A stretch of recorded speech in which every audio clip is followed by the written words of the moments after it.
Éternel, notre Dieu, notre Père, nous bénissons ton nom. Merci pour ta grâce sur nos vies. Merci pour ta fidélité. Merci pour ce temps que tu nous donnes. Merci pour ce message. Dans le puissant pour chacun de nous. Tu donnes à chacun de recevoir sa part au nom de Jésus. Je prie qu'au travers de ce message, tu guérisses les corps. Les corps. Tu bénisses les filles, tu relèves ceux qui sont à terre, tu fortifies ceux qui sont fatigués, tu encourages ceux qui sont découragés. Dans le nom de Jésus-Christ, ce message, Père, nous prions qu'il fasse du bien à chacun de nous, y compris moi-même, dans le nom de Jésus. Merci, Père, parce que tu le fais. Au nom de Jésus, nous avons prié. Amen. Amen. Amen. Dieu vous bénisse.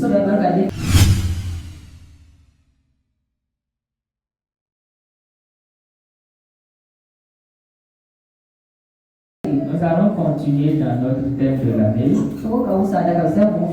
Année de grâce excellente et du don parfait. Est-ce qu'ensemble nous pouvons le confesser? 1, 2, 3. Année de grâce excellente et du don parfait. Je prie que la grâce excellente et le don parfait de Dieu te visitent dans ton foyer, dans tes études, dans ta profession, dans ton commerce, dans chaque domaine de ta vie au nom de Jésus.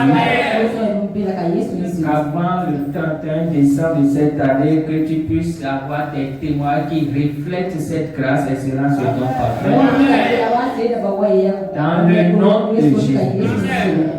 Nous sommes sur la 3e série, la vie de prière qui libère la grâce excellente et le don parfait. La grâce excellente et le don parfait ne viennent pas comme ça. Ça vient parce que nous avons dégagé le chemin pour que ça vienne. Et ça, nous l'avons introduit dimanche dernier, mercredi. Nous avons montré que pendant que nous sommes sur la terre, que notre position spirituelle est dans les lieux célestes en Christ. Et que là, Dieu nous a bénis de toute forme de bénédiction.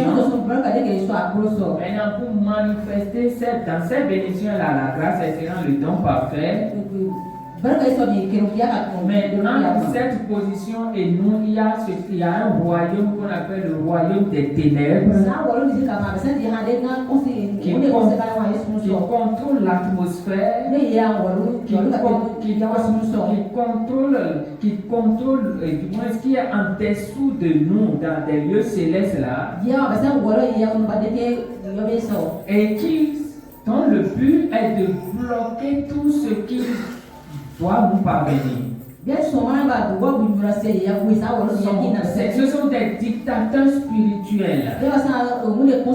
Ce sont des démons, des esprits qui ne veulent pas notre progrès, notre croissance, notre développement sur la terre. Et je voudrais que nous puissions bien comprendre cette vérité. Nous ne sommes pas dans un monde de repos. Nous ne sommes pas dans un monde où il faut manger, dormir et puis mettre les pieds l'un sur l'autre. Non, frère. Nous ne sommes pas dans un monde où tout marche simplement parce que bon, on les fait simplement. Frère et soeur, nous sommes dans un monde contrôlé par des esprits, contrôlé par des démons. Et il faut que les enfants de Dieu comprennent cette vérité et prennent position également pour payer le prix, frère et soeur. Les démons ne sont gentils avec personne, frère. Ton propre papa, ta propre maman qui a la sorcellerie, ton propre enfant qui a la sorcellerie, et ça c'est un simple exemple. Physiquement là, où elle est ton enfant ou ton papa ou ta maman, physiquement il va compartir avec toi, elle va compartir avec toi. Physiquement il peut te prodiguer des conseils. Physiquement, il ou elle peut te montrer qu'il est ou elle est avec toi. Mais spirituellement, ce n'est pas le cas. Spirituellement, lui, les missionnaires, les missionnaires, la mission ne connaît pas le sentiment naturel. C'est ça que nous devons comprendre, frères et sœurs. Les démons n'ont pas le langage de la paix. Non, frères et sœurs. Le diable ne fait pas les choses ou n'arrête pas de faire les choses parce que tu es tranquille, tu dis tu ne le déranges pas. Nous sommes dans un monde où les grands dominent les petits et les écrasent. C'est la jeune frère et sœur. Je n'ai pas le problème avec quelqu'un. Je suis gentil avec tout le monde. C'est pas, je suis en paix avec mes collègues. Non, bon, je ne cherche pas par là de quelqu'un. Il faut que tu comprennes que notre monde est contrôlé par des esprits. Et il faut que tu te lèves pour jouer ton rôle. Parce que Dieu, au travers de la croix de Christ, a aussi accordé une victoire. Il t'a déjà rendu capable de contrôler, dominer ces démons. Mais tu dois jouer ton rôle. Ce matin, nous allons développer le premier thème de cette série. Que faire? Le thème que nous développons, que faire en ces temps qui sont mauvais? Que faire en ces temps qui sont mauvais? Qu'est-ce que je dois faire en ces temps qui sont mauvais? Est-ce que les temps là sont mauvais? Est-ce que tu es conscient que les temps que nous traversons sont mauvais? Ils ne sont pas mauvais parce que bon, ils sont pas, les temps ne sont pas mauvais simplement parce que bon, il y a des difficultés et tout, non? Dans Éphésiens chapitre 5 verset 16. Éphésiens chapitre 5 verset 16. L'apôtre Paul parle aux Éphésiens. Et nous sommes ces Éphésiens aujourd'hui. Ce que l'apôtre Paul dit à ces chrétiens-là, il le dit au 1er siècle. Nous sommes au 21e siècle. Si déjà au 1er siècle, où les choses semblent un peu moins compliquées qu'aujourd'hui. Si même déjà au 1er siècle, l'apôtre Paul parle de cette manière à ces Éphésiens, à combien plus forte raison nous aujourd'hui. Dans ce pays, le Bénin, dans les années, il y a beaucoup d'années en arrière, quand tu as déjà le BPC, le bac là, le travail est garanti. On te supplie même pour que tu viennes travailler. Quand tu fais l'effort d'aller faire licence là, ou maîtrise là, tu es un grand cadre. J'ai lu dans cette semaine, je crois, j'ai lu le parcours professionnel, la biographie, je crois, de certains hommes de ce pays. Il y en a même, ils ont fait une formation et ils ont travaillé dans un autre domaine, promu dans un autre domaine, élevé dans un autre domaine, occupant des postes stratégiques, des postes politiques, des postes, des grands postes dans ce pays, dans l'intégration.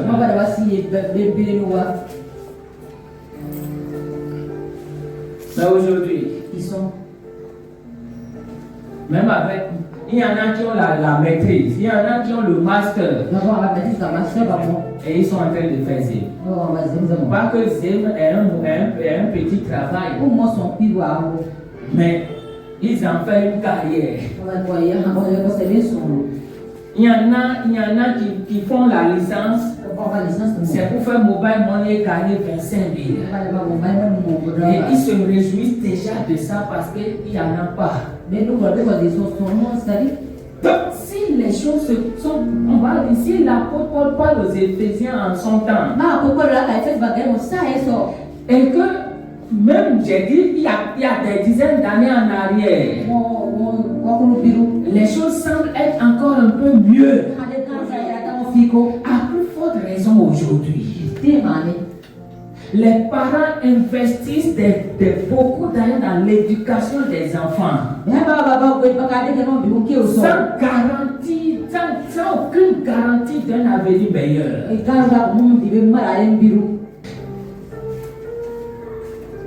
Et ça, c'est sur tous les plans. Aujourd'hui, beaucoup de familles monoparentales. Vous avez des femmes qui ont enfants sans mari, des hommes qui ont enfants sans femme. C'est plein aujourd'hui. Et ça ne dit pratiquement rien à certaines femmes, à certains hommes. Et certaines de ces femmes font concurrence encore avec nos jeunes filles.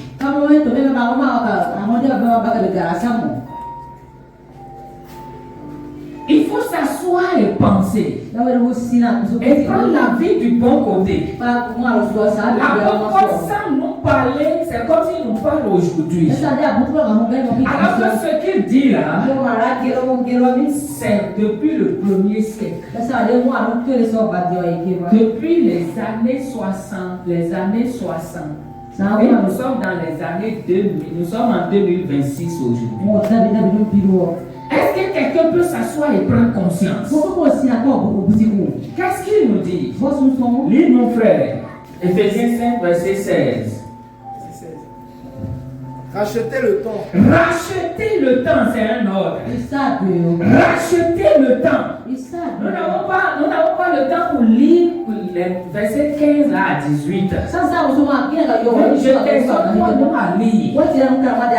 Et tu ne vivez pas sans réfléchir. Ne vivez pas sans prendre conscience du temps que nous vivons. Des temps qui sont pour nous une réalité quotidienne. Ne vivez pas au jour le jour. Aujourd'hui, tout le monde peut crier, ça ne va pas. Il n'y a pas de clients. L'argent ne circule pas. Mais est-ce que c'est seulement ça qui rend ces temps difficiles? Ou bien ces temps mauvais?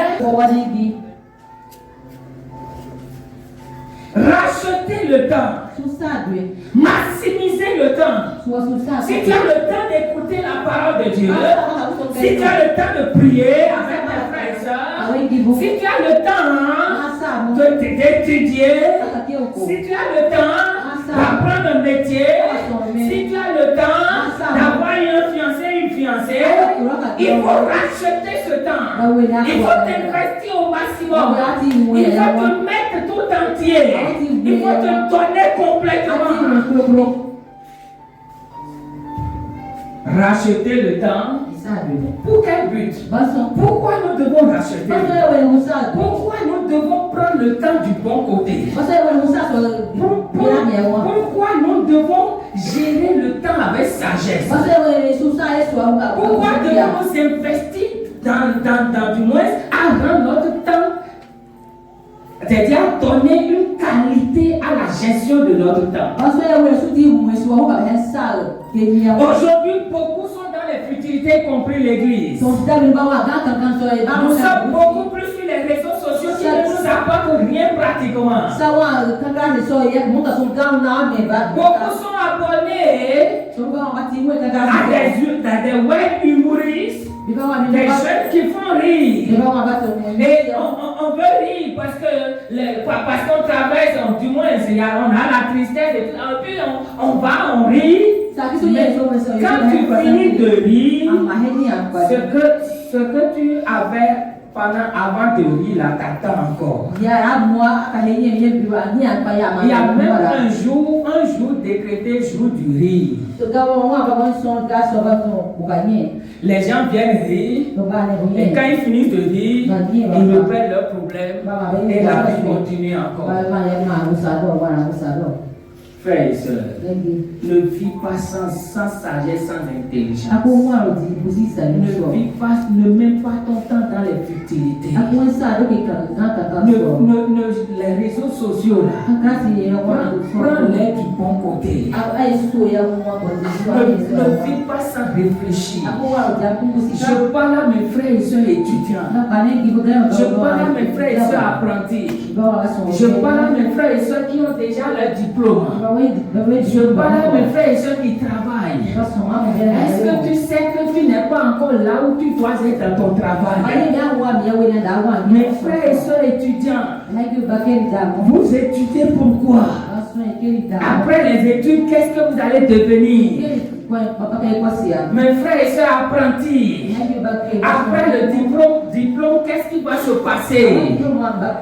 Vous qui avez déjà vos diplômes, comment vous gérez ce papier-là en main? Est-ce que l'investissement que vous avez fait en ayant ce papier-là, est-ce que vous avez le retour sur investissement? Tu veux un poste, tu veux changer de poste, tu veux la promotion. Quelle est ta disposition? Quelle est ta prédisposition? Les compétences seules ne suffisent plus. Les relations seules ne suffisent plus. Il faut un surnaturel. Et très souvent, beaucoup n'ont pas de parrainage. Est-ce que tu as un parrain? Est-ce que tu as une marraine? Est-ce que tu as quelqu'un qui va t'introduire? Et beaucoup d'enfants de Dieu se plaignent de ceux qui n'ont aucun parrain. Ils n'ont personne pour les introduire. C'est vraiment parce qu'ils ne se lèvent pas pour jouer leur rôle. Parce que nous savons le grand Dieu comme Père, qui est omniprésent, omniscient, omnipotent, capable de nous ouvrir les portes que les efforts humains ne peuvent pas ouvrir. Mais qu'est-ce que nous faisons avec ce papa? Comment fonctionnons-nous avec ces principes? Il ne fait pas les choses parce qu'il est notre Père. Il fait les choses parce qu'il poursuit ses principes. Sur la base de sa parole. Frères et sœurs, écoutez-moi ce matin. Personne n'a quelque chose auprès du Père parce qu'il a pleuré, il s'est couché, il a roulé à terre. Les larmes de la mendicité, les larmes du découragement, les larmes de la pitié ne brûlent pas Dieu. Pourquoi? Parce qu'il a des principes. Ce sont les principes de Dieu qui font bouger Dieu et qui amènent Dieu à agir. Et tu dois découvrir ces principes. Tu dois t'asseoir et apprendre. Gloire à Jésus-Christ.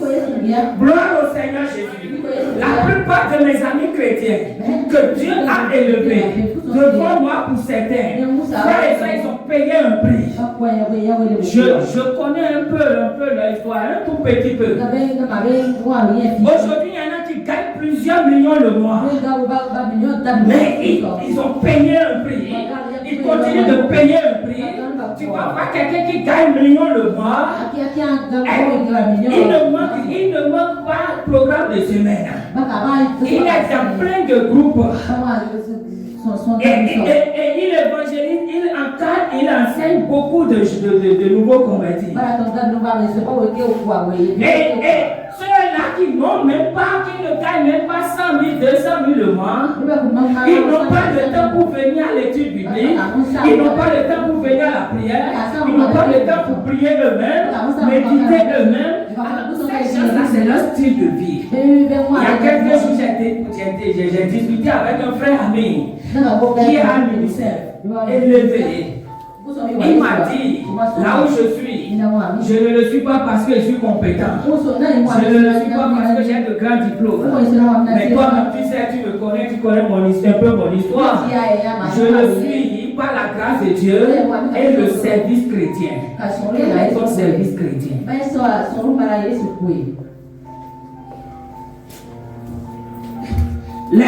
Les noms pourquoi?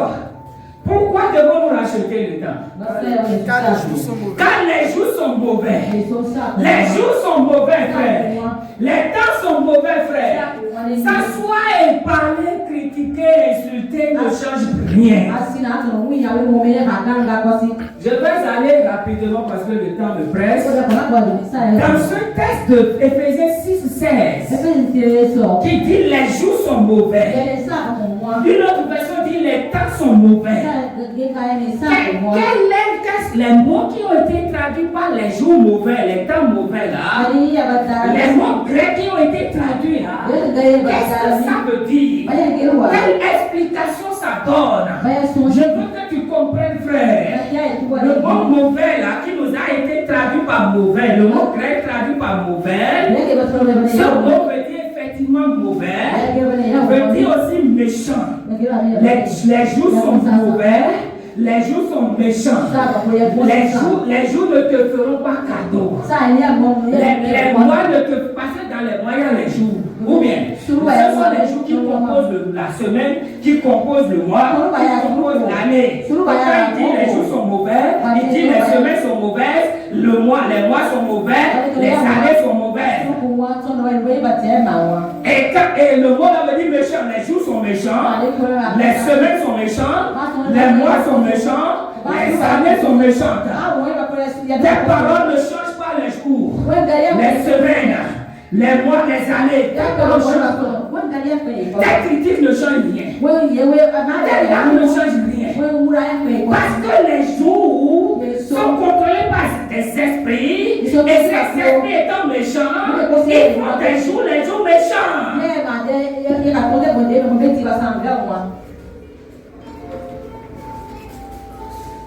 Mais mauvais, méchant, pervers. Les jours sont pervers. Pervers, la perversité. C'est pourquoi chaque jour, quand vous observez, vous fouillez, la perversité grandit. Parce que les jours sont pervers. Et ne font que vous manifester la perversité. C'est pourquoi un homme va avec un homme. Une femme va avec une femme. C'est pourquoi un homme peut se lever pour prendre la femme de son papa. Les jours sont pervers.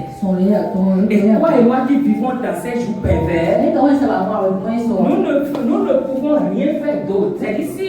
Si nous nous croisons les bras, les jours pervers auront raison de nous. Si nous nous taisons sans rien faire, si nous croisons les bras sans rien faire, les jours pervers auront raison de nous. Le fait de venir à l'église, c'est bien. D'être assidu, c'est bien. Mais pratiquer, c'est mieux. C'est pourquoi il y a des gens qui sont assidus. Notre frère nous a parlé tout à l'heure. Et il nous a parlé de la femme de dépensière qui est tombée enceinte, qu'on a avortée. Vous voyez, cette perversité-là n'a pas respecté le titre de la maman de cette fille. Ça n'a pas respecté le titre. Ça n'a pas respecté sa position dans l'église. Ça n'a pas respecté sa notoriété. Ça n'a pas respecté quoi? Tout ce que vous avez déjà. Frères et sœurs, c'est du travail. Crier, fléchir les genoux. Pour sa femme, ses enfants. Pour son mari, ses enfants. C'est la clé pour préserver nos enfants, préserver nos maris, préserver nos épouses. Et vous célibataires, comprenez maintenant, fléchissez les genoux pour votre avenir, fléchissez les genoux pour vos maris, même étant célibataires, pour vos femmes, même étant célibataires. Frères et sœurs, les temps sont mauvais, les jours sont mauvais, les jours sont pervers. Qu'est-ce qu'il dit encore? Les jours sont nuisibles. Mauvais veut dire nuisible. Mauvais veut dire hostile. Pas simplement que les jours sont difficiles, mais désignent des temps marqués par le mal, où le péché, les tentations, les influences mauvaises et l'opposition à Dieu sont présents et cherchent à détourner les croyants de leur vocation. Je ne sais pas si vous entendez. Donc, je me résume. Mauvais veut dire veut dire aussi mauvais, méchant, pervers, nuisible, hostile. Les jours sont mauvais ou les temps sont mauvais ne désignent pas simplement que les jours sont difficiles, mais désignent des temps marqués par le mal, où le péché, les tentations, les influences mauvaises et l'opposition à Dieu sont présents et cherchent à détourner les croyants de leur vocation.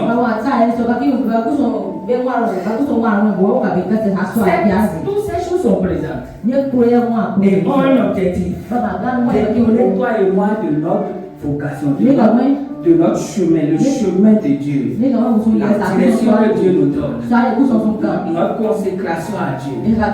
Satan n'est pas bête, frère et sœur.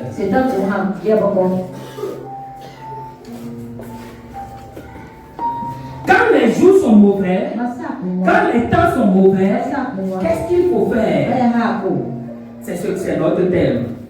Toi et moi, nous pouvons faire quelque chose pour avoir la victoire. Et je dois marcher dans la victoire au nom de Jésus. Maintenant, écoutez, frères et sœurs, dans les jours mauvais, dans les temps mauvais, il y a ce qu'on appelle aussi le mauvais jour. C'est deux expressions différentes que je veux que vous compreniez. Parce qu'enfant de Dieu que nous sommes là, nous ne comprenons pas très bien ça. C'est vrai qu'on vit dans l'insouciance. On pense que quand on a vu aujourd'hui, on a déjà vu demain. On s'assied dans un fauteuil de garantie. Il y a les mauvais jours, il y a les temps mauvais, il y a le mauvais jour. Dans les jours mauvais là, ou dans les mauvais jours, il y a le mauvais jour. Donc chacun de nous là, quel que soit, chrétien ou païen, nous sommes dans les jours mauvais. Mais chacun de nous, dans les jours mauvais, aura son jour mauvais. Il y aura un jour mauvais. Donc quand l'autre est dans son jour mauvais, ne te moque pas, ne critique pas, n'insulte pas, ne le méprise pas, ne le ridiculise pas, parce que tu n'as pas de garantie. Il y a un mauvais jour pour toi aussi. C'est pas prophétie. Non, c'est comme ça, c'est le principe. Et quand on dit le mauvais jour là, qu'est-ce que ça veut dire? Ça ne veut pas dire que tu vas mourir. Non, pas du tout. Allons, Éphésiens chapitre 6, verset 13. Éphésiens chapitre 6, verset 13. Écoutez. Vous voyez, c'est pourquoi prenez toutes les âmes de Dieu. Oui. Qu'est-ce que l'apôtre Paul dit en disant mauvais jour là? En grec là, qu'est-ce qui nous a été traduit par mauvais jour là? En grec, quelle est sa signification? Du moins en français, quelle est sa signification? Le mauvais jour désigne un moment particulier. C'est un moment particulier dans la vie du croyant. Parce que je suis dans le cadre de l'église. Je parle à des croyants. C'est un jour particulier dans ta vie. Un jour particulier dans ta vie où le croyant est confronté à une attaque intense de l'ennemi. Il y a un jour où tu seras confronté à une attaque intense de l'ennemi. L'ennemi ne te fera pas cadeau. L'ennemi a rodé. Et il semble avoir vu une faille dans ta vie, une ouverture dans ta vie, une faiblesse dans ta vie. Et il va venir exploiter cette faille, exploiter cette ouverture, exploiter cette faiblesse. David avait la faiblesse pour les femmes. David devait aller en guerre, mais il n'est pas allé en guerre ce jour-là. Et il se promenait sur son toit. Satan a dit: le temps est venu pour que je te fasse vivre aussi ton mauvais jour. Parce que je cherche. Pourquoi quand tu as la victoire comme ça, il faut que je t'arrête. Il faut que je décime ta famille. Il faut que je te détruise, que je détruise ta famille. Satan dit, ta David, lève-toi d'abord ne va pas à la guerre. Et l'état est à la maison. Lève-toi, va te promener. Combien de fois le diable ne nous parle pas? Lève-toi, va au bar. Lève-toi, va dans tel lieu. Lève-toi, appelle cette fille. Appelle ce monsieur-là. Non, fais ceci, fais ça. Satan nous inspire. Ou bien vrai ou faux. Prends cet argent-là. Amen. Tu souffres trop pour ton patron. Il ne te paye pas bien. Non, ça c'est légitime défense financière. Ça veut dire David. Et quand il se promenait, regarde. Il a regardé une autre femme nue qui se lavait. Dieu l'a élevé. Et lui, il est en haut. Et il regarde une femme en bas. Il n'a pas compassion de la femme d'autrui. Combien parmi nous-mêmes chrétiens cherchent les femmes d'autrui? C'est une honte pour nous. C'est pitié. On sait bien que c'est là un mari. Mais on est encore derrière. On veut voir ce qui est caché là. Et on dit qu'on est enfant de Dieu, on craint Dieu. Frère, ça tu ne crains pas. Mon frère, tu ne crains pas Dieu. Il prend la femme, il fait ce qu'il a à faire. Plus tard, il tue le mari et tout ça dans l'anonymat. Parce que Dieu ne voit rien. Dieu va venir. Dieu va lui révéler. Et Dieu va lui donner la sentence. N'ouvre pas la porte à l'ennemi. Le jour mauvais désigne un moment particulier où le croyant est confronté à une attaque intense de l'ennemi, à une épreuve, à une tentation ou à une pression spirituelle. Cela peut être une forte tentation. Cela peut être une forte tentation, une persécution, une crise, une épreuve, un combat spirituel particulier et intense. Il arrivera un moment dans ta vie où tu es incompris par tout le monde, même ton mari, même ton meilleur. Même ta femme, même quelqu'un que tu penses qu'il doit te comprendre. Il y aura un temps où tu seras rejeté par tout le monde. Et tu vas te dire, mais qu'est-ce que j'ai? Frère et soeur, c'est mon ami. Frère et soeur, c'est le jour mauvais. Que Dieu te bénisse. C'est le jour mauvais. Un temps de crise financière. Où tes activités ne prospèrent pas. Les clients ne viennent pas. Les entrées sont faites par rapport aux sorties. Un temps où trouver du travail est difficile. Et c'est le temps où nous sommes. Tu déposes dossier sur dossier, entretien sur entretien. Quand tu dis ouf, maintenant on va me prendre, on prend quelqu'un d'autre encore. Ne t'inquiète pas. Est-ce qu'il y a quelque chose à faire en ce temps? Que faire? Proverbe 24, verset 10. Oui. Verset 10. Si tu te décourages le jour où tout va mal, tu as vraiment peu de force. Si tu te décourages le jour où le jour quoi? Tout va mal. Si tu te décourages le jour où tout va mal, c'est la preuve que tu n'as que peu de force. J'ai préféré cette version à la version Louis II. Et je vais t'expliquer. Si tu te décourages, le jour où tu vas mal, tout va mal. Et le jour où tout va mal, c'est ton mauvais jour. C'est le mauvais jour. Rien ne va comme prévu. Rien ne fonctionne comme prévu. Rien n'avance comme prévu. Et dans ce jour-là, quand on dit le jour-là, ça ne veut pas dire un matin, un soir, non. C'est une période en fait. On parle d'une période. Et au bout de cette période, le croyant est découragé. Le croyant est abattu. Le croyant fuit l'église. Le croyant ne lit plus la Bible. Le croyant ne prie plus. Le croyant se fâche contre Dieu. Le sage dit, si dans ton mauvais jour, si dans le temps où tout va mal, si tu te décourages comme ça, c'est parce que tu as eu peu de force. C'est autrement dit, la qualité, la quantité, si je peux m'exprimer ainsi, de la force que tu emmagasines avant le mauvais jour, détermine maintenant ta victoire dans le mauvais jour. Vous comprenez ce que je dis? Et dit que si tu te décourages, le jour où tout va mal, c'est que tu as peu de force. Le peu de force là, c'est que tu es entré dans ce temps de jour mauvais là, avec ce peu de force, et dans ce peu de force, ne peut créer que le découragement, l'abattement. Gloire à Jésus-Christ. Ce peu de force là ne peut entraîner que les murmures, ne peut entraîner que la résignation, les accusations, on blâme les gens, on blâme les circonstances, on blâme les événements. Oh, c'est parce que mon papa est mort, c'est parce que ma maman est morte, mais c'est parce que tel ne m'a pas aidé, c'est parce que pasteur n'a pas prié pour moi ou avec moi.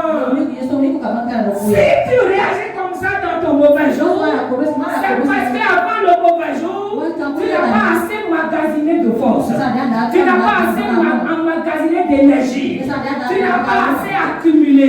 C'est pourquoi, frères et sœurs, vous êtes heureux en étant devant moi en m'écoutant. Et aussi longtemps que vous le pouvez, restez assidus au programme, attachez-vous à votre Bible, à votre temps de prière, on va voir. Pourquoi? C'est ça qui déterminera l'issue dans votre mauvais jour.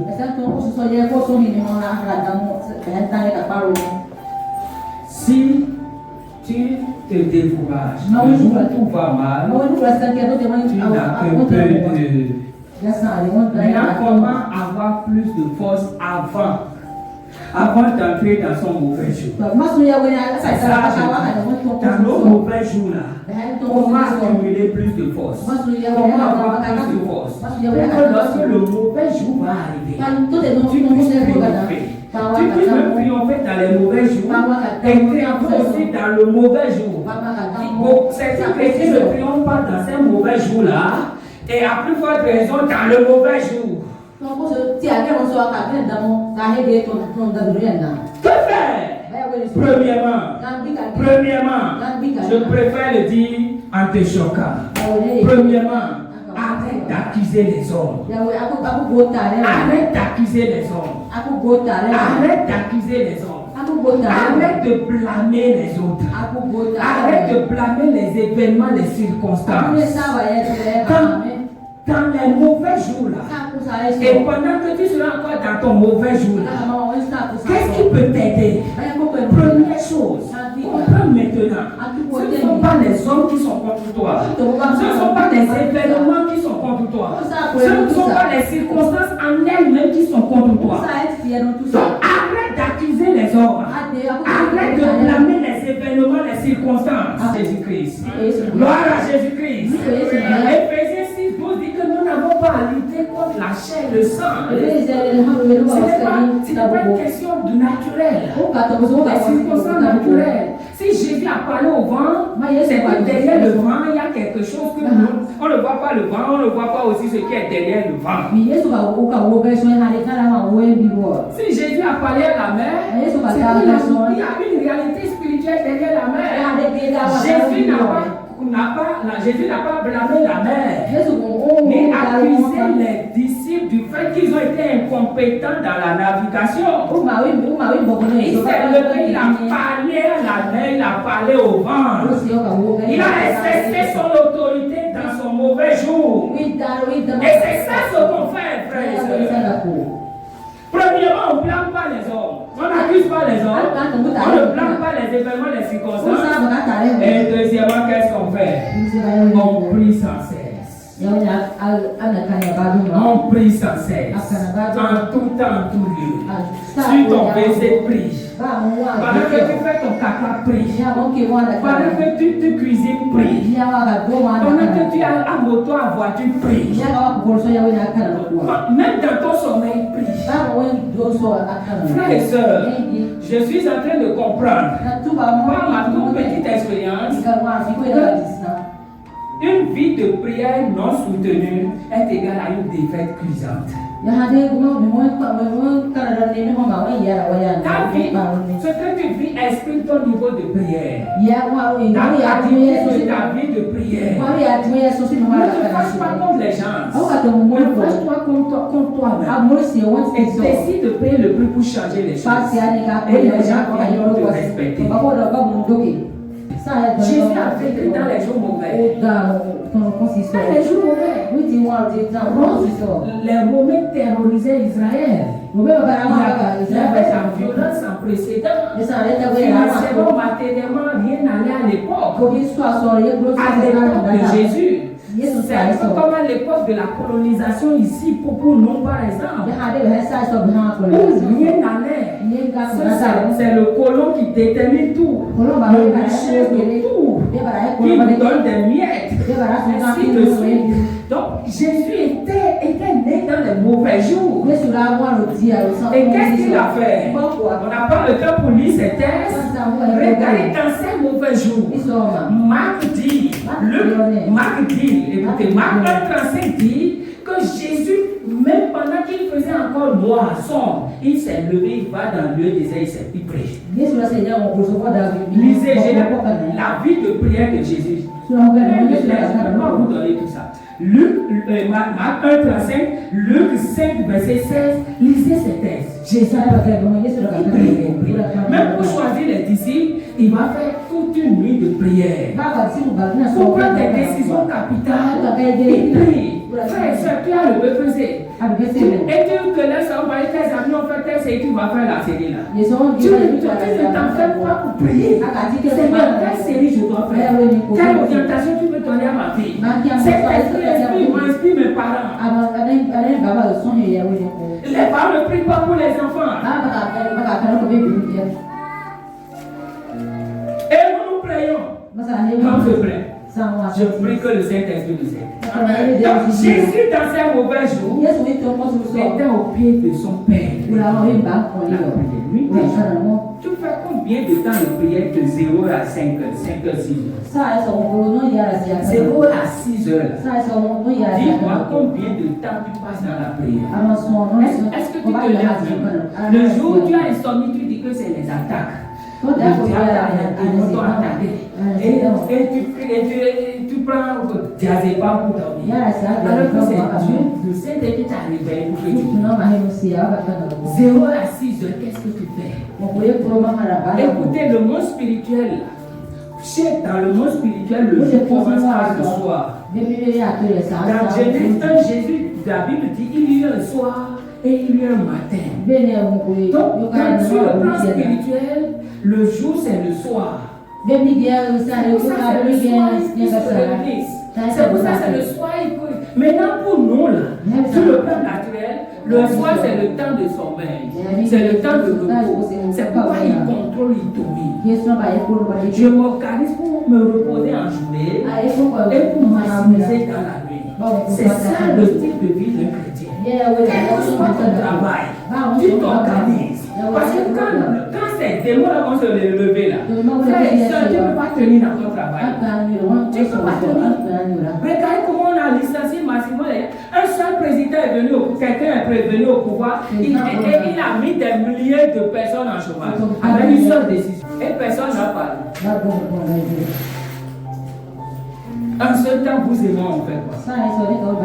Le monde là n'a pas. Celui qui a fait ça, il est multimilliardaire en dollars.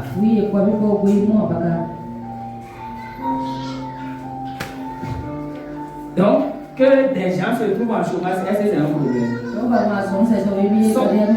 Sa ligne, la vie de sa ligne est tracée. C'est ça, nous sommes dans un monde de gens.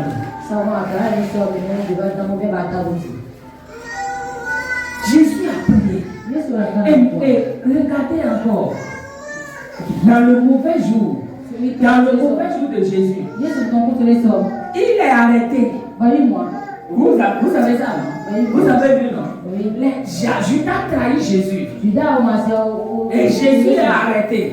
Et allez voir dans le mauvais jour de Jésus, là. Regardez, est-ce qu'il a accusé les gens? Est-ce qu'il a blâmé? Est-ce qu'il a même accusé Judas? Est-ce qu'il a blâmé les alors, Luc 22. Luc 22, 52 à 53. Regardez ce que Jésus dit. Et c'est ça ce que toi et moi, nous devons comprendre dans le mauvais jour. C'est la compréhension que nous devons avoir. Blâmer les événements circonstances. Accuser nos maris, nos femmes, ainsi de suite. Ne règle aucun problème. Qu'est-ce qu'il dit? Regarde, écoutez ce que Jésus dit. Et Luc 22, 52 à 53. Oui. Jésus dit ensuite aux principaux sacrificateurs, aux chefs des gardes du temple, oui, et aux anciens qui étaient venus contre lui. Vous êtes venus comme après un brigand avec des épées et des bâtons. J'étais tous les jours avec vous. Et vous n'avez pas mis la main sur moi. Vous n'avez rien fait. Parce que quoi? Rien n'a pas sonné. Le jour mauvais n'est pas venu. Maintenant, écoutez. Mais c'est ici votre heure. C'est ici votre heure. La puissance des ténèbres. C'est ici. Il n'a pas dit, il n'a pas accusé. Il n'a pas. Il dit c'est ici votre heure. C'est ici. Et c'est ici quoi encore? C'est le moment de quoi? Des ténèbres ou bien. Il a fait là. Hein? C'est ici votre heure. C'est ici votre heure. Et la puissance des ténèbres. Et la puissance, derrière vous là, il y a la puissance des ténèbres. C'est ça ce qu'on voit. Maintenant, qu'est-ce qui a permis à Jésus de se comporter comme ça dans son mauvais jour? Dans même Luc 22 là, verset 39 à 41, nous voyons qu'il a pris ses livres, allé quoi? Jardin de Gethsémani, pour faire quoi? Et il va encore prendre trois de ses meilleurs éléments. Venez prier encore avec moi. Et lui-même va prier jusqu'à sa sueur va devenir plus beau de ça. C'est ça qui lui donne la force de tenir. Et même dans son mauvais jour, il va encore prier pour ses ennemis. Il dit Père, pardonne-leur. Père, pardonne-leur. Car ils ne savent pas ce qu'ils font. Je ne les accuse pas. Tu vois, Jésus n'a pas accusé ceux qui l'ont crucifié. Il dit ça quoi? Toi et moi, on accuse les gens. On leur dit non, mon oncle ne sait pas ce qu'il fait. Oh, mon mari ne sait pas ce qu'il fait. Ma femme ne sait pas ce qu'elle fait. Oh, en chapitant l'esprit qui les travaille avec eux là. Il dit non, je ne vais pas le saluer. Je ne veux pas manger son repas. Non, moi, je ne vais jamais aller chez lui. C'est fini comme ça. Frère et soeur, et si le jour mauvais passe, et que Dieu veut l'utiliser pour toi maintenant, voilà que Dieu a dit tu ne vas jamais aller chez lui. C'est comme ça nous sommes beaucoup dans nous sommes bloqués. Dieu veut utiliser des gens que nous avons déjà classés. Dieu veut utiliser des gens que nous avons déjà mis dans les prisons dans nos cœurs. Et Dieu dit moi je n'utilise pas des gens comme ça. Libère ces gens, je vais les utiliser.